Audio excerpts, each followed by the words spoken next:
Hey, so when I look at all the different things that are needed for health, I put them into three categories.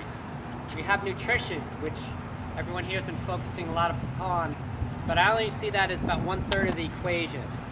We have a lot of lifestyle habits that are very important, and then we have the mind-body connection. I'm just going to touch quickly on a few of these areas. So, Tabor's Cyclopedic Medical Dictionary, your doctor should have this dictionary in their office. They should know this stuff.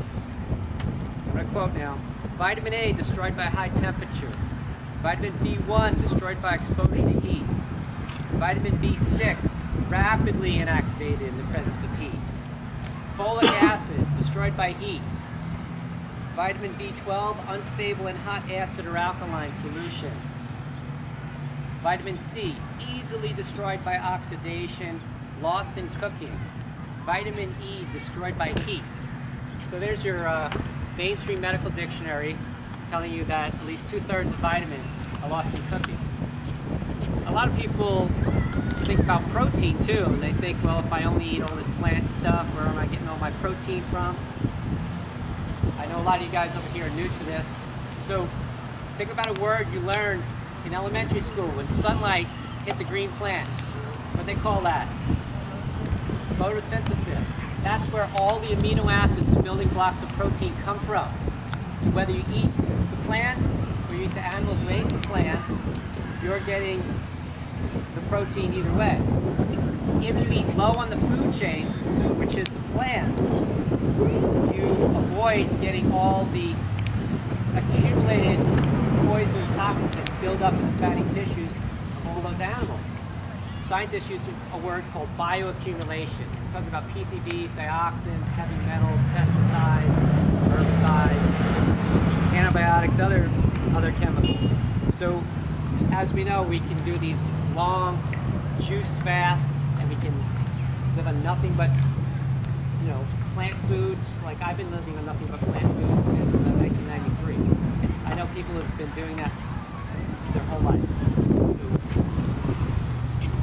I'm going to switch over to the next area now, which are lifestyle habits, which I find a lot of the raw foodists, they get really healthy with their food, but they're doing other stuff that is not maybe healthy food for them.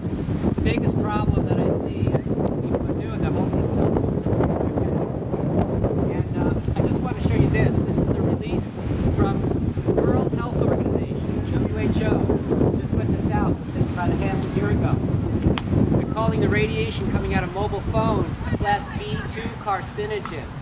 Same thing as lead and DDT.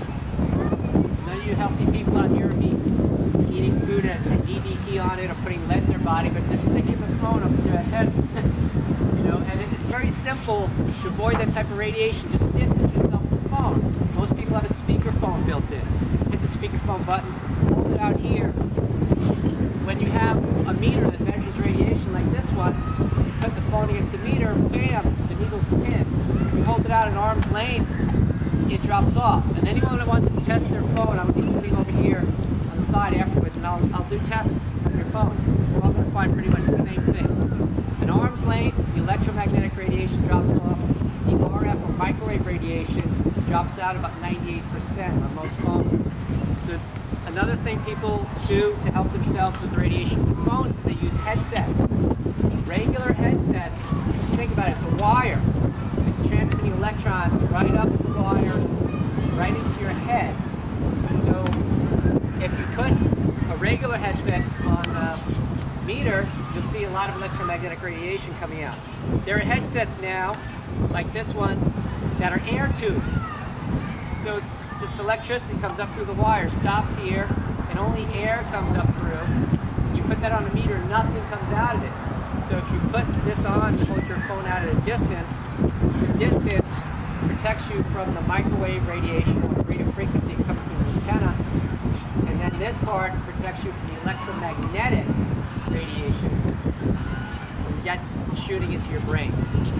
So I'd like to see more raw foodists